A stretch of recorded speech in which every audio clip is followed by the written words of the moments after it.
आज हम आपके साथ इकोनॉमिक्स के क्लास में फैक्टर ऑफ प्रोडक्शन को लेकर के चलेंगे। कल के रोज हमने आपको टाइप ऑफ प्रोडक्शन बताया था, आज हम आपको फैक्टर ऑफ प्रोडक्शन बताएंगे।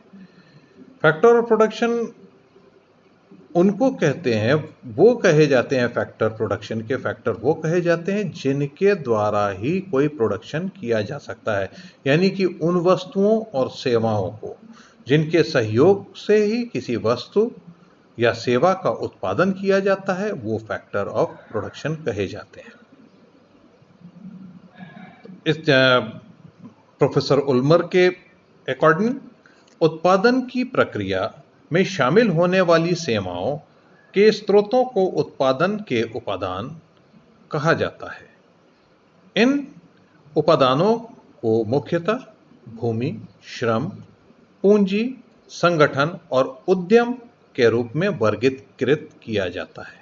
अगर इंग्लिश में हम बात करें, the source of service which enter into the process of production are called factor of production. The factors are broadly classified as land, labor, capital, organization and enterprises. ये हमारे 5 factor के तरीके से प्रोफेसर उल्मर ने कहा, और अगर हम सही में भी देखें तो उपादानों की संख्या 5 ही है।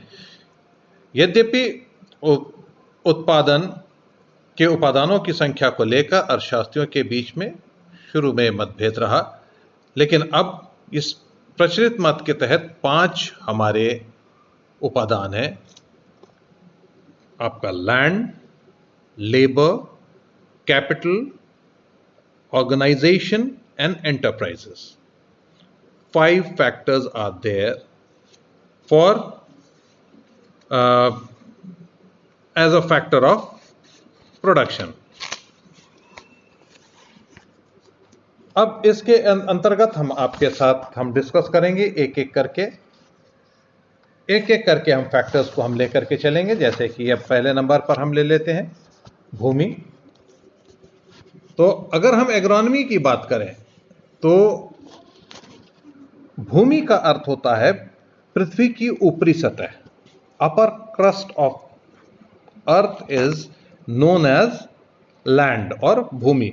लेकिन इकोनॉमिक्स में यह चीज थोड़ी सी फर्क हो जाती है, और उसके तहत भूमि के अंतर्गत जो है, भूमि का अर्थ केवल पृथ्वी की ऊपरी सतह ही नहीं, वरन उन सभी पदार्थों तथा शक्तियों से है जो प्रकृति ने मनुष्य की सहायता के लिए भूमि, पानी, हवा, प्रकाश, ताप के रूप में निःशुल्क प्रदान की गई है।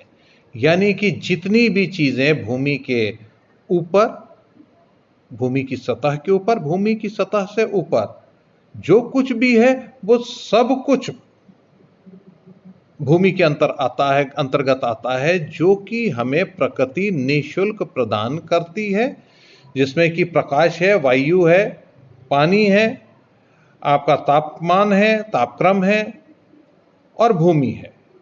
ये सब कुछ उसके अंतर्गत आता है। या अगर दूसरे शब्दों में अगर हम बात करें तो भूमि का अभिप्राय उन समस्त प्राकृतिक संसाधनों से है जो प्रकृति की ओर से मनुष्य को पृथ्वी पर या उसके नीचे या उसके ऊपर निःशुल्क प्राप्त होता है। यानी जहां कहीं से भी हम निःशुल्क कोई भी चीज प्रकृति के द्वारा दी गई चीजों से हम प्राप्त करते हैं, वो भूमि के अंतर्गत आता है। और इस प्रकार से अर्थशास्त्र में पर्वत, मैदान, नदियां, खनिज पदार्थ, जलवायु आदि सब भूमि है। ये सब कुछ भूमि के अंतर्गत आता है। दूसरा, श्रम। श्रम का अर्थ को मार्शल ने अपने तरीके से बताया, और उन्होंने कहा कि श्रम का अभिप्राय मनुष्य के आर्थिक कार्य से है, चाहे वो हाथ से किया जाए या वो मस्तिष्क से किया जाए। यानी कि श्रम वो है जिसके द्वारा आर्थिक कार्य किया जाए, चाहे वो हाथ का, यानी कि आप हम मैनुअल वर्क करें और मेंटल वर्क करें। to earn money, to economic activity, to create economic activity, to earn money. Whatever you are going to do, whether it is mental or physical work, is known as labor. और इसके तहत दूसरे शब्दों में हम कह सकते हैं कि वे सभी शारीरिक व मानसिक प्रयत्न श्रम कहलाते हैं जो धन प्राप्ति के लिए या किसी आर्थिक उद्देश्य के लिए किए जाते हैं। उसके बाद आया पूंजी। पूंजी मीन्स कैपिटल। पूंजी मनुष्य के द्वारा उत्पन्न किए गए धन का वो भाग है जो अधिक धन उत्पन्न करने के लिए सहायक होता है, यानी कि ये धन से हट करके है। उस धन, जो धन आपके पास है, मनी जो आपके पास है, उससे हम और अधिक मनी को अर्न करने के लिए हम वो चीजें हम तैयार करते हैं जिससे हम अधिक पैसा कमा सकें। जैसे कच्चा माल है, ट्रैक्टर है, यंत्र हैं, मशीन्स हैं, इनके थ्रू जो है हम और एक्स्ट्रा मनी हमको मिलता है। तो मार्शल के शब्दों में अगर हम बात करें तो प्रकृति की समस्त निःशुल्क देन के अतिरिक्त वो सब संपत्ति जिससे हम आय प्राप्त करते हैं पूंजी कहलाती है। वो सब संपत्ति, मनी यानी कि except money, everything except money and natural resources will come under capital. यानी कि मनी, धन को छोड़ करके जो भी आपकी चल और अचल संपत्तियां हैं जिसके द्वारा हम पैसा अर्जित करते हैं या आय के रूप में प्राप्त करते हैं, पूंजी कहलाती है। ये पूंजी का है। उसके बाद ऑर्गेनाइजेशन। संगठन उत्पादन का एक ऐसा उपादान है जो भूमि, श्रम और पूंजी को उचित मात्रा या अनुपात में जुटाता है। इसके द्वारा किए जाने वाले उत्पादन कार्य का निरीक्षण करता है। यानी कि तीन हमारे जो सचल हैं, मतलब कि जो जिनकी हमको रेगुलर जरूरत पड़ती है। सचल का मेरा यह मतलब है कि लगातार हमें आवश्यकता, बिना भूमि, श्रम और पूंजी के हम कोई भी प्रोडक्शन नहीं कर सकते। लेकिन इन तीनों को कितनी मात्रा में, किस तरीके से हम इस्तेमाल करें और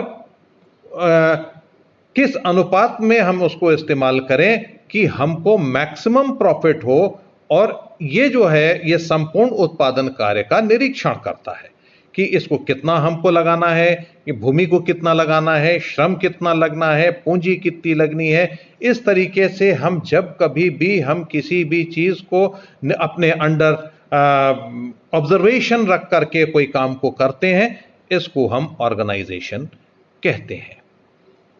तीसरा, पांचवा आपका 4 हो गया। पांचवें में आपका है एंटरप्राइज। एंटरप्राइज का एक सिंपल आप कह लीजिए मतलब ये होता है जोखिम। जोखिम आप कितना उठा सकते हैं, यानी कि प्रत्येक उत्पादन कार्य में छोटा हो या बड़ा कुछ ना कुछ तो जोखिम होता ही है। ये प्रॉफिट हो सकता है या लॉस हो सकता है। प्रॉफिट हो गया तो ठीक है, अगर लॉस हो रहा है तो वो आपका जोखिम है। तो हो सकता है कि भविष्य में माल न बिकने के कारण आपको हानि उठाना पड़े। किसी उत्पादन कार्य में निहित जोखिम उठाने के कार्य को ही उद्यम कहते हैं, एंटरप्राइज कहते हैं।